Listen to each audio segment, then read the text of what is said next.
Hello students, আজকে তোমাদের জন্য ক্লাস 6-এর প্রশ্নবিচিত্রা 2025-এর ম্যাথমেটিক্সের মডেল কোশ্চেন পেপার 2 আলোচনা করছি। এটা সেকেন্ড সামেটিভ ইভ্যালুয়েশন, স্কুলের নাম হেয়ার স্কুল, পেজ নম্বর 138। চলো প্রথমে একের দাগ থেকে দেখে নেব। সঠিক উত্তরটি বেছে নিয়ে শূন্যস্থানে বসাতে বলেছে। একের কোশ্চেন, 0.2 মিটার সমান কত কিমি? খেয়াল করবে, যখন আমি মিটার থেকে কিলোমিটারে যাব তখন হাজার দিয়ে ভাগ করব, তাহলে দশমিক বিন্দুটা কী হবে? বাঁ দিকে আরও 3 ঘর সরবে। তাহলে দশমিক এখানে আছে 1 ঘর, 2 ঘর, 3 ঘর, অর্থাৎ 0.0002 কিমি উত্তর আসছে। তাহলে এখানে সঠিক উত্তর কোনটা আসছে? বিয়েরটা। এরপর দেখো -67 সঙ্গে ড্যাশ যোগ করলে +67 হবে।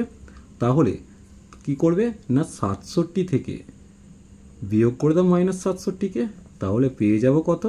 67 মাইনাস মাইনাসে +67, অর্থাৎ 4 পেলাম। 6×12 = 13, 134 যোগ করতে হবে, তাহলে বিয়ের উত্তরটা সঠিক হবে। 5-এর পর 5টি গুণিতকের গসাগু হবে। দেখো এক্ষেত্রে গসাগু কিন্তু 5ই হবে, তাহলে সঠিক উত্তর কোনটা হবে? সিয়েরটা। এরপর দেখো, রাহুল অঙ্ক পরীক্ষায় 25-এর মধ্যে 15 পায়, তাহলে সে ড্যাশ পাবে। যেহেতু 25-এর মধ্যে 15 পায়, 1-এর মধ্যে কত? 15/25, আর 100-র মধ্যে কত? তাহলে কত হবে? 15/25 গুণিত 100। এবার দেখো 4×25 100 করে দিলাম, তাহলে পেল কত? 60, অর্থাৎ 60% নম্বর পেয়েছে। এরপর দেখো, একটি ত্রিভুজাকৃতি পিরামিডের তল সংখ্যা ও ধার সংখ্যার যোগফল। যেহেতু ত্রিভুজাকৃতি পিরামিড, তাহলে সেক্ষেত্রে তল সংখ্যা কত হবে? 3 দিকে 3টে আর নিচে একটি, মোট 4টে তল।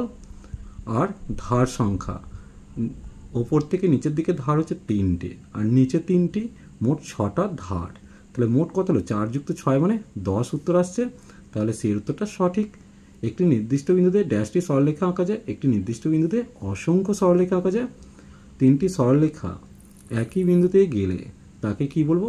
যেহেতু একই বিন্দু দিয়ে যাচ্ছে, তাই সেগুলো হচ্ছে সমবিন্দু সরলরেখা, অর্থাৎ বিয়ের উত্তরটা সঠিক। এরপর দেখো, 240-এর 45% কত? খুবই সহজ, 240 গুণিত 45/100 করে দাও, তাহলে 0 0 কেটে দাও। 5 দিয়ে কাটলে 5 9 45, 5 2 10, 2 দিয়ে কেটে 12, তাহলে 9 12 108 উত্তর আসছে। তাহলে এক্ষেত্রে বিয়ের উত্তরটা সঠিক হবে। একটি চোঙের তল সংখ্যা, চোঙ তো চোঙের তল সংখ্যা দেখো একটু খেয়াল করো, এটা হচ্ছে চোঙ। তাহলে এটা একটা তল, এখানে একটা তল, এখানে একটা তল, মোট 3টি তল আছে। এরপর দুটি সংখ্যার গুণফল 360, তাদের গসাগু 9 হলে সংখ্যা দুটির লসাগু কত? খুবই সহজ, তুমি কি করবে? গুণফলকে গসাগু দিয়ে ভাগ করে দাও, কারণ লসাগু গুণিত গসাগু সমান হচ্ছে সংখ্যা দুটির গুণফল। তাহলে গুণফলকে যদি আমি গসাগু দিয়ে ভাগ করি, লসাগু পেয়ে যাব। তাহলে পেয়ে গেলাম কত? 40। তাহলে সেই উত্তরটা সঠিক হবে। এরপর দেখো 2-এর দাগ, নিচের প্রশ্নগুলির উত্তর দিতে বলেছে, গুণফল নির্ণয় করতে বলেছে। চলো দেখে নেব। এখানে প্রথম সংখ্যাগুলোকে গুণ করো। তাহলে গুণ করলে কত হচ্ছে? 5 2 × 10, 2 × 4 = 5, 3 × 6, তাহলে 650।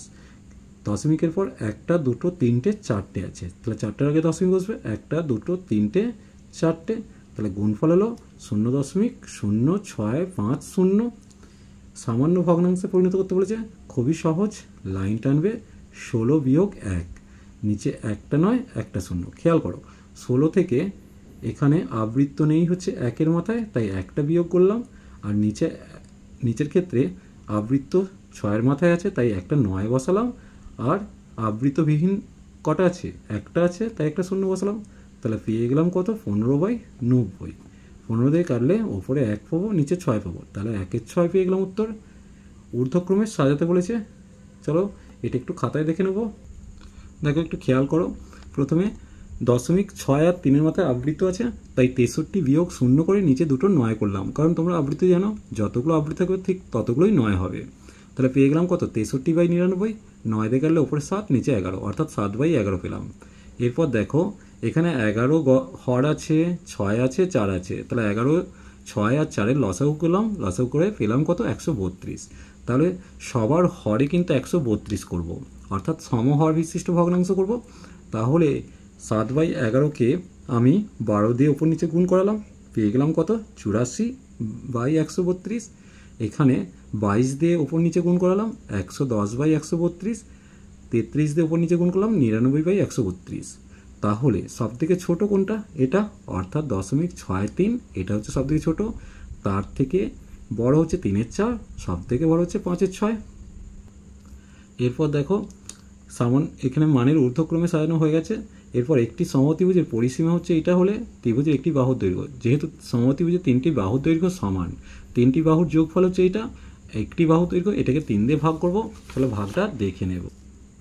তাই লিখেছি বাহুর দৈর্ঘ্য সমান 12.015 ভাজিত 3। 3 দিয়ে ভাগ করলে পেলাম কত?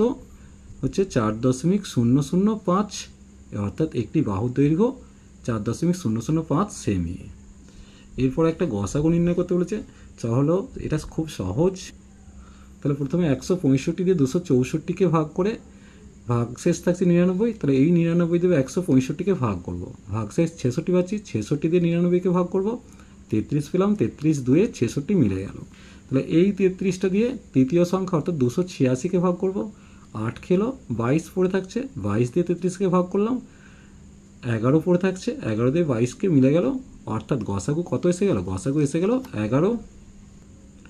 এরপর দেখো কত টাকার 20% 17 টাকা হবে, চলো দেখে নেব। তাহলে 17 ভাজিত 20% করবো। তাহলে 17 ভাজিত 20/100 করলাম। এবার 17 গুণিত করলে 100/20 হবে। এবার 0 0 কাটলাম, 2 দিয়ে 10কে কেটে 5 পেলাম, 17কে 5 দিয়ে গুণ করলে 85, অর্থাৎ 85 টাকার 20% হচ্ছে 17 টাকা। এরপর দেখো 3 দাগ, এগুলো হচ্ছে আমাদের 5টা প্রশ্নের উত্তর হতে, প্রত্যেকটা প্রশ্নের মান কিন্তু 3 করে। 13 দ্বারা বিভাজ্য এমন ক্ষুদ্রতম সংখ্যা লিখো যা এত দিয়ে ভাগ করলে প্রতি ক্ষেত্রে 1 ভাগশেষ থাকবে। চলো দেখে নেব। তাহলে প্রথমে আমি কি করলাম? লসাগুটা করছি। লসাগু করলে পেয়ে গেলাম কত? 240। এবার 240কে যদি আমি 1 দিয়ে গুণ করি, ভাগশেষ হিসেবে 1 ছিল তাই 1টাকে যোগ করলাম, 241। 241 কিন্তু 13 দ্বারা বিভাজ্য নয়, তাই 241 উত্তর নয়। এবার 240-এর কে 2 দিয়ে গুণ করে তার সাথে 1 যোগ করলাম, 481 পেলাম, যেটা 13 দ্বারা বিভাজ্য, অর্থাৎ নির্ণেয় সংখ্যাটা কত? 481 হবে। এরপর দেখো অনিলবাবু তার মাসিক আয়ের 22% বাড়ি ভাড়া দেন। যদি অনিলবাবু প্রতি মাসে 1870 টাকা বাড়ি ভাড়া দেন, তাহলে অনিলবাবুর মাসিক আয় কত? দেখো বাড়ি ভাড়া 22 টাকা হলে মাসিক আয় 100 টাকা, বাড়ি ভাড়া 1 টাকা হলে মাসিক আয় কত হবে? 100/22 টাকা। আর 1870 টাকা বাড়ি ভাড়া হলে মাসিক আয় কত হবে? 100 গুণিত 870/22। এবার কাটাকাটি করব। 2 দিয়ে কাটাকাটি করলে 935 ওপরটা হচ্ছে, নিচে 11 হলো, 11 দিয়ে 935 কাটে 85 পেলাম।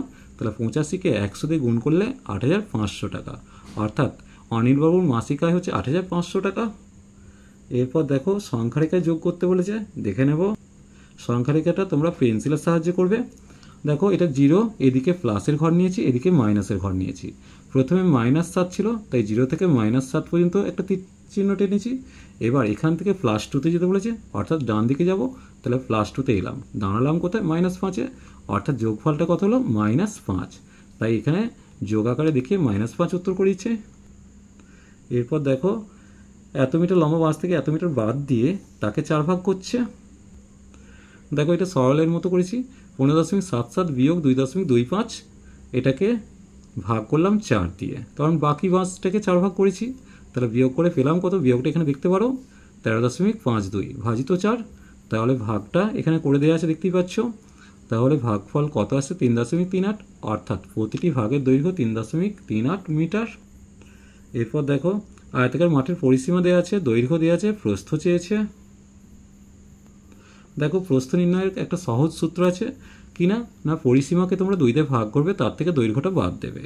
তাহলে পরিসীমা 424, তাকে 2 দিয়ে ভাগ করেছি, আর দৈর্ঘ্য হিসেবে 128 বাদ দিয়েছি। তাহলে 212 হচ্ছে ভাগফল, তার থেকে 128 বাদ দিলাম, পড়ে থাকছে 84 মিটার, অর্থাৎ প্রস্থ হচ্ছে 84 মিটার। এরপর দেখো একটা সরল দিয়েছে, চলো দেখে নেব। দেখো অঙ্কটা প্রথমে টুকেছি, 4 থেকে যদি এটা বাদ দিই পাবো কত? 1.93 গুণিত 2.5 আছে, পুরোটাকে ব্র্যাকেটে রেখে ভাজিত 1.93। এরপর দেখো 1.93 গণিত 2.5 করেছি, তাকে 1.93 দিয়ে ভাগ করার চেষ্টা করছি। তাহলে এটাকে এটা দিয়ে কেটে দিয়ে 2.5 উত্তরে আসছে। এরপর দেখো এখানে একটা 6 দিনের উপস্থিতির তথ্য নিচে দিয়েছে, সেটাকে স্তম্ভচিত্রের মাধ্যমে দেখাতে বলেছে। দেখো এদিকে এটাকে এক্স অক্ষ বলা হয়, এই বরাবর তোমরা বারের নামগুলো লিখেছো, আর এইদিকে ওয়াই অক্ষ বরাবর উপস্থিতির সংখ্যা লিখছো। উপস্থিতির সংখ্যার স্কেলটা 10, 20, 30, 40, 50 পর্যন্ত টেনেছি, তোমরা 60 পর্যন্ত টানতে পারো। সোমবারে উপস্থিতি, মঙ্গলবারের উপস্থিতিগুলো স্কেলের সাহায্যে বসিয়েছি। এই রইল স্তম্ভচিত্র। এরপর দেখো 3টি চাকার পরিধি দেওয়া আছে। চাকা 3টে যদি একই স্থানে থেকে চলতে আরম্ভ করে তবে কমপক্ষে কত দূরত্ব অতিক্রম করলে প্রত্যেকটি চাকায় পূর্ণ সংখ্যক বার ঘুরবে। তাহলে প্রথমত আমি লসাগু করেছি, দেখো 2 দিয়ে করে 24, 36, 30 পেলাম, আবার 2 দিয়ে করে 12, 18, 15 পেলাম, 3 দিয়ে ভাগ করলে 4, 6, 5 পেলাম, 2 দিয়ে করলে 2, 3, 5 পেলাম। লসাগুটা কত হলো না 720। অতএব 720 ডেসিমিটার পথ গেলে চাকা 3টি পূর্ণ সংখ্যক বার ঘুরবে। তারপরে অঙ্কটা খুবই ইম্পর্টেন্ট, দেখো পরীক্ষাতে তোমাদের এসে গেছে, ভেবে নাও। দুটি সংখ্যার যোগফল দিয়েছে, দুটির গসাগু দিয়েছে, সংখ্যা দুটি কী কী। প্রথমে গসাগু দিয়ে গুণফলটাকে ভাগ করো, ভাগ করলে ভাগফল হচ্ছে 8। এবার 8কে দুটি পরস্পর মৌলিক সংখ্যার যোগফল রূপে প্রকাশ করলে কী কী পাবো না 1 যুক্ত 7, 3 যুক্ত 5। একটু খেয়াল করবে, 8কে ভেঙে আমি 4টে কিন্তু পাচ্ছি, তার মধ্যে 1 যুক্ত 7, 2 যুক্ত 6, 3 যুক্ত 5, 4 যুক্ত 4। কিন্তু এই 2 আর 6 আর 4 আর 4 এরা পরস্পর মৌলিক সংখ্যা নয়, শুধুমাত্র 1, 7 আর 3, 5 পরস্পর মৌলিক সংখ্যা, তাই লিখছি দুজোড়া সংখ্যা পেতে পারি। এবার সংখ্যা জোড় দুটি কী কী না 48কে 1 দিয়ে আর 48কে 7 দিয়ে দুটো সংখ্যা পেলাম, একটা হচ্ছে 48 আর 336, আর অপর জোড়াটা কত আসছে 48কে 3 দিয়ে করবো, 48কে 5 দিয়ে করবো, তাহলে 144 ও 240। এইটা এক জোড়া আর এইটা এক জোড়া সংখ্যা পেলাম। এরপর দেখো একটি আয়তঘনাকার বস্তুর কটি তল, কটি শীর্ষবিন্দু, প্রান্তরেখার সংখ্যা কটি, চিত্র অঙ্কন করতে বলেছে। দেখো এটা একটা আয়তঘনাকার চিত্র, তুমি যে ঘরে বসে আছো সেটাও কিন্তু একটা আয়তঘনাকার চিত্র। তার তল কটা তুমি একটু কল্পনা করো, চারদিকে তোমার 4টে দেওয়াল আছে, চলো 4টে তল, ওপরে ছাদ, নিচে মেঝে, মোট 6টা তল, তাই লিখেছি তল হচ্ছে 6টা।